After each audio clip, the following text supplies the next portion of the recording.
بڑے آسان طریقے سے بتا رہا ہوں کہ 4 قسم کے مالوں پر زکوٰۃ آتی۔ 4 قسم کی چیزیں ایسی ہیں کہ جن پر زکوٰۃ لازم ہوتی ہے، ان کے علاوہ کسی اور چیز پر زکوٰۃ لازم نہیں ہوتی۔ وہ 4 چیزیں کون سی؟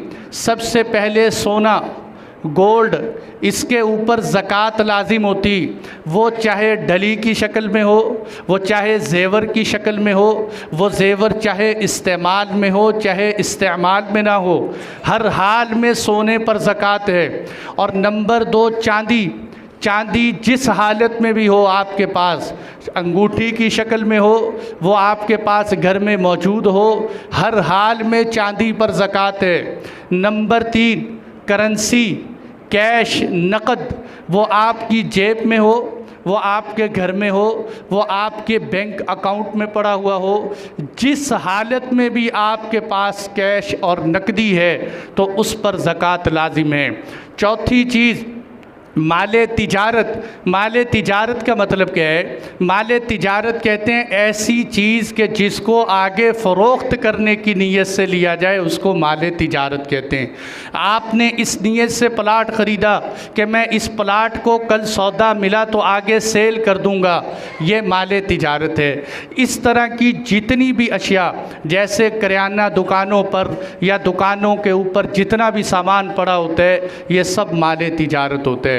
فیکٹریوں کے اندر جتنا بھی کپڑا ہوتا ہے، یہ سب مال تجارت ہوتا ہے۔ یہ دھاگا جتنا بھی ہوتا ہے، سب مال تجارت ہوتا ہے۔ یعنی ایسا مال کہ جس کو آگے فروخت کرنے کی نیت سے رکھا ہو، اس کو مال تجارت کہتے ہیں۔ یہ 4 قسم کی چیزوں پر زکوٰۃ ہوتی ہے، اس کے علاوہ کسی اور چیز پر زکوٰۃ نہیں ہے۔ جتنی بھی زرعی زمینیں، ان میں سے کسی زمین پر کوئی زکوٰۃ نہیں ہے۔ گھر کا رہائشی مکان، اس پر کوئی زکوٰۃ نہیں ہے۔ آپ نے مکانات اپنے رہنے کے لیے 6-7 گاڑیاں رکھی ہوئی ہیں، کسی گاڑی پر کوئی زکوٰۃ نہیں ہے۔ یہ صرف 4 قسم کے مال ہیں کہ جن پر زکوٰۃ ہوتی ہے۔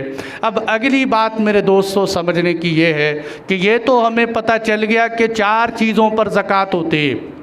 اگلی بات یہ ہے کہ زکوٰۃ کی مقدار کیا ہے، وہ نصاب اور سلیبس کیا ہے کہ جتنی وہ مقدار ہو تو انسان پر زکوٰۃ واجب ہو جاتی۔ اس میں یہ ہے کہ اگر کسی کے پاس صرف سونا ہو، پہلے نمبر کی چیز صرف اور صرف سونا ہو، اور اس کے پاس سونے کے علاوہ کچھ بھی نہ ہو، نہ اس کے پاس نقدی پیسے ہوں، نہ اس کے پاس چاندی ہو، نہ اس کے پاس مال تجارت ہو، اور ایسا آدمی ہوتا نہیں۔ لیکن شریعت کا ایک مسئلہ ہے کہ اگر کسی کے پاس یہ صورت ہو تو اس کا حکم یہ ہے کہ 7.5 تولے سونا ہو تو اس پر زکوٰۃ لازم ہو گئی۔ اگر کسی کے پاس صرف اور صرف سونا ہے، لیکن اگر کسی کے پاس چاروں چیزیں تھوڑی تھوڑی ہیں، سونا بھی ہے، چاندی بھی ہے، اور اس کے پاس مال بھی ہے، اور اس کے پاس مال تجارت بھی ہے، پیسے بھی ہیں، 4 چیزیں ہیں، تھوڑی تھوڑی ہیں، تو 52.5 تولے چاندی کے برابر اس کے پاس پیسے ہوں تو اس پر زکوٰۃ لازم ہو جاتی۔ 52.5 تولے چاندی کا حساب میں نے جو آج لگایا، آج کی تاریخ کے حساب سے 1456 کچھ اس طرح چاندی کا ریٹ ہے فی تولہ، تو اس طرح 76-77 ہزار روپیہ تقریباً بنتا ہے۔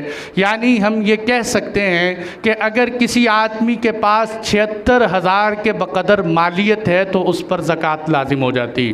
وہ 76 ہزار نقدی پڑا ہو، وہ 76 ہزار چاندی کی شکل میں پڑا ہو، وہ 76 ہزار تجارت کی شکل میں پڑا ہو، تو ان سب پر زکوٰۃ لازم ہو جاتی ہے۔ وہ چاروں سامان موجود ہوں، تھوڑے تھوڑے موجود ہوں، ایک ایک کر کے موجود ہو، انسان پر زکوٰۃ لازم ہو جاتی ہے۔ یہ